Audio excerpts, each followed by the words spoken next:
আমরা যে কোনো ডকুমেন্ট কিংবা যে কোনো আমরা প্রজেক্ট তৈরি করি না কেন, অর্থাৎ যে কোনো thumbnail, poster, Facebook post design, যে কোনো ডিজাইন ক্রিয়েট করার আগে কিন্তু আমরা একটি ডকুমেন্ট সেট আপ করতে হয়, যেটা আমরা এখানে দেখতে পাচ্ছি নিউ ডকুমেন্ট।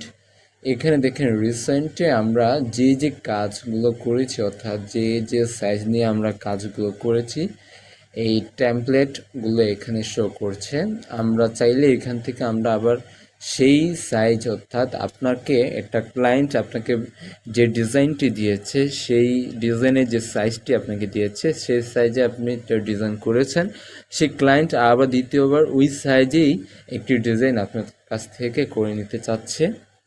তো আপনি আর নতুন করে করার লাগতেছে না, এখানে কিছু আপনি টেমপ্লেট সেটা পেয়ে যাচ্ছেন।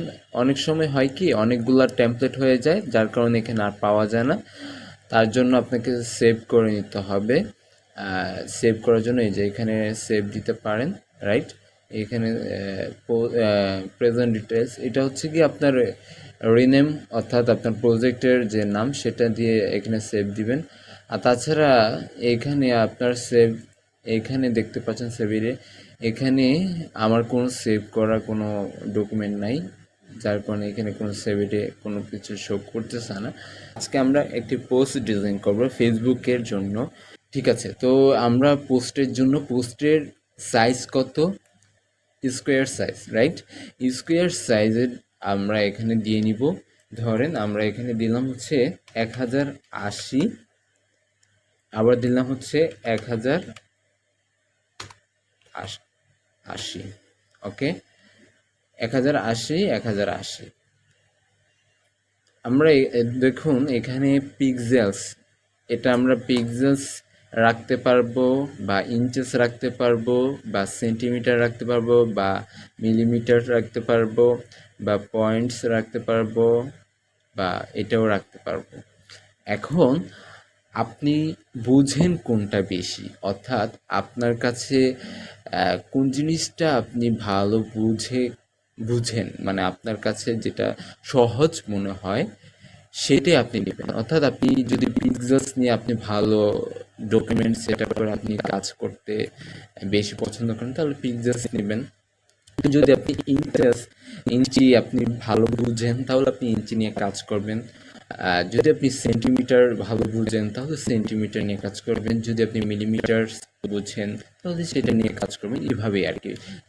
তো এইটা হচ্ছে বিষয়। তো আমি পিক্সেলস দিয়ে কাজ করছি, যে তো আজকে পিক্সেলস নিয়ে কাজ করছি। দেখুন ফেসবুকে পোস্টও করেন, তারপর বিভিন্ন সোশ্যাল মিডিয়াতে যদি আপনি পোস্ট করেন সেক্ষেত্রে আপনার রেজুলেশন 72 রাখলে এনাফ। আপনি যদি প্রিন্ট করেন, অর্থাৎ আপনি যদি একটা ডিজাইন করেছেন সেই ডিজাইনটি যদি আপনি প্রিন্ট করেন, ব্যানার ডিজাইন হতে পারে, ক্যালেন্ডার ডিজাইন হতে পারে, তারপর হচ্ছে বক্স ডিজাইন হতে পারে বা যে কোনো ডিজাইন হতে পারে, আপনি যেটি প্রিন্ট করবেন প্রিন্টের জন্য অবশ্যই আপনি রেজুলেশন রাখবেন 300, রাইট।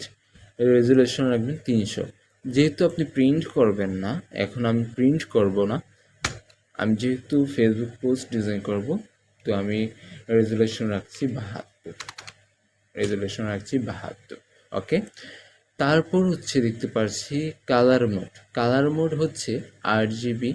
দেখুন RGB হচ্ছে রেড, গ্রিন, ব্লু। অর্থাৎ RGB হচ্ছে আপনি যেটা বললাম, যদি আপনি স্ক্রিনে, অর্থাৎ আপনি ফেসবুকে সোশ্যাল মিডিয়াতে যেগুলো পোস্ট হয় শুধু স্ক্রিনে দেখার জন্য, যেটা আপনার প্রিন্ট করার কোনো প্রয়োজন নেই, প্রিন্ট ছাড়া যেগুলি আপনি সোশ্যাল মিডিয়াতে আপনি পোস্ট করবেন কিংবা একটি ডিজাইন করেছেন সেটা আপনি এক জায়গা থেকে আরেক জায়গায় আপনি দিচ্ছেন, সেটা আরেক জায়গায় আপনি মোবাইলে দেখছেন, RGB রাখবেন এটা।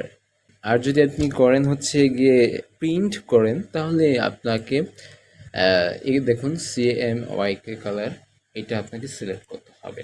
তো এইটা আপনি কি করতে হবে, সিলেক্ট করতে হবে যদি আপনি প্রিন্ট করতে চান। এই 4টা কালার মিলে কিন্তু একটা আপনার প্রিন্টের জন্য রেডি হয়, হ্যাঁ। তো হচ্ছে গিয়ে যেহেতু আমি প্রিন্ট করব না, যেহেতু আমি পোস্ট ডিজাইন করব, তার জন্য আমরা আরজিবি কালার মোডটা রাখছি। ঠিক আছে। আর যে কোনো সাইজ আপনি যদি যে সাইজে আপনি ডকুমেন্ট কিংবা আপনি পোস্ট ডিজাইন করবেন সে সাইজটা এখানে দিয়ে নেবেন। হ্যাঁ, আর এখানে আপনি নাম সেভ দিয়ে নেবেন। যেমন হচ্ছে কি আমি করবো হচ্ছে পোস্ট ডিজাইন, আমি এটা একটা নাম দিয়ে দিলাম পোস্ট ডিজাইন। হ্যাঁ, পোস্ট ডিজাইন, তারপর এখানে কি করব, ক্রিয়েট। ওকে, ক্রিয়েট করলাম। দেখুন আমাদের এখানে সুন্দর করে কিন্তু একটা ডকুমেন্ট হয়ে গিয়েছে।